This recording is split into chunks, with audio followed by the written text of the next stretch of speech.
قرآن پاک میں جس سورت کو سب سے زیادہ پسند کیا جاتا ہے وہ ہے سورہ الرحمن۔ دنیا میں سب سے زیادہ تلاوت اسی سورت کی جاتی ہے، لیکن کیا ہم نے کبھی جاننے کی کوشش کی ہے کہ اس سورت میں ایسی کیا بات ہے جو یہ اتنی مقبول سورت ہے؟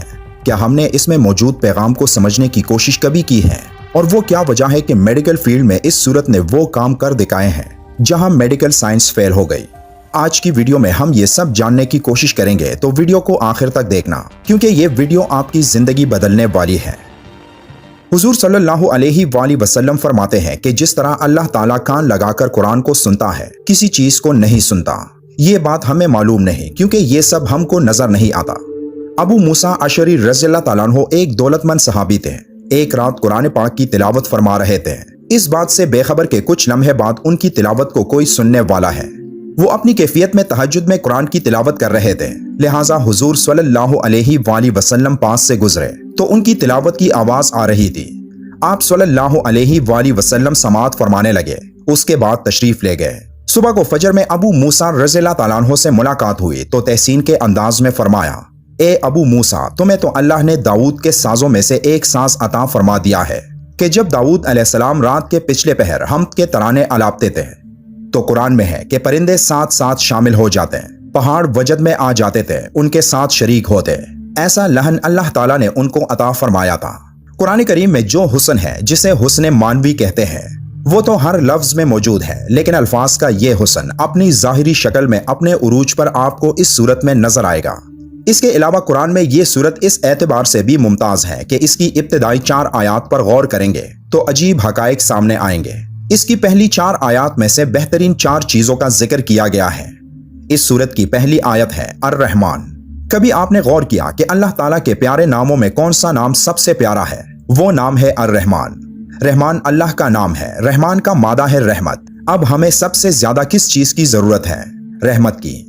حضور صلی اللہ علیہ وآلہ وسلم نے فرمایا، کوئی شخص بھی اپنے عمل کی بنیاد پر جنت میں نہیں جا سکتا جب تک کہ رحمت خدا بندی اس کی دستگیر نہ ہو۔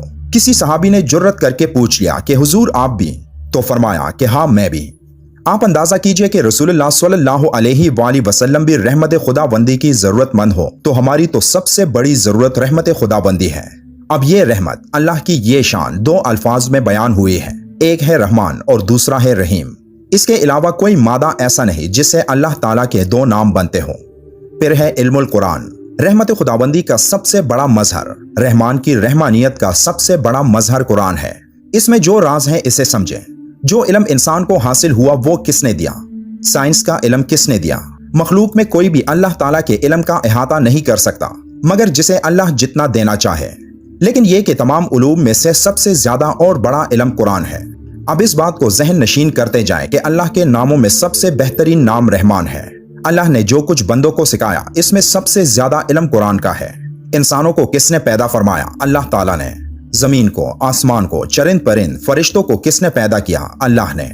اس کا مطلب یہ ہے کہ اللہ کی تمام مخلوقات میں بہترین تخلیق انسان ہے، تو تخلیق میں اونچی تخلیق انسان، علوم میں سب سے اونچا علم قرآن، اللہ کے ناموں میں سب سے اونچا نام رحمان۔ پھر ذکر آتا ہے علم البیان۔ ایک انسان کے اندر کتنے اعضاء ہیں، کتنی صلاحیتیں ہیں، کتنے سینس ہیں؟ ایک انسانی جسم میں سر سے لے کر پاؤں تک، اندر باہر سب کچھ کس عظیم ترتیب سے موجود ہے۔ لیکن یہاں بھی سمجھ لیں کہ انسان کے اندر جتنی صلاحیتیں ہیں، جو کچھ بھی ہے، ان میں ٹاپ پر سپیچ یعنی کلام ہے، اور کلام کی اسی خصوصیت کی وجہ سے انسان کو حیوان ناطق کہتے ہیں کہ حیوان کے اور انسان کے درمیان بیان یعنی بولنے کے ذریعے امتیاز قائم کیا گیا ہے۔ تو انسان کی صلاحیتوں میں سب سے اونچی صلاحیت بیان ہے۔ اب ان سب کو جوڑیں۔ اللہ تعالیٰ کے ناموں میں سب سے بہترین نام رحمان ہے۔ جتنے علوم اللہ تعالیٰ نے سکھائے ان میں سب سے زیادہ علم قرآن میں، اور جتنی مخلوقات اللہ تعالیٰ نے پیدا کی ان میں بہترین مخلوق انسان ہے، اور انسان کو جتنی صلاحیتیں اللہ تعالیٰ نے عطا فرمائی ان میں بہترین صلاحیت کلام کی ہے۔ اب ان سب کو جمع کیجئے تو نتیجہ کیا نکلتا ہے؟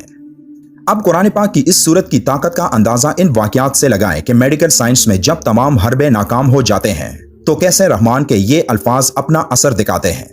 ایک حدیث پاک صلی اللہ علیہ وآلہ وسلم کا مفہوم ہے کہ ہر چیز کی سجاوٹ ہوتی ہے اور قرآن کی سجاوٹ سورہ رحمان ہے۔ ایک دفعہ ذہنی امراض کے ایک ہسپتال میں شدید ڈپریشن والے افراد پر ایک تجربہ کیا گیا جس میں ان لوگوں کو 2 گروپس میں تقسیم کیا گیا۔ ایک گروپ کو سورہ الرحمن کی تلاوت سنائی جاتی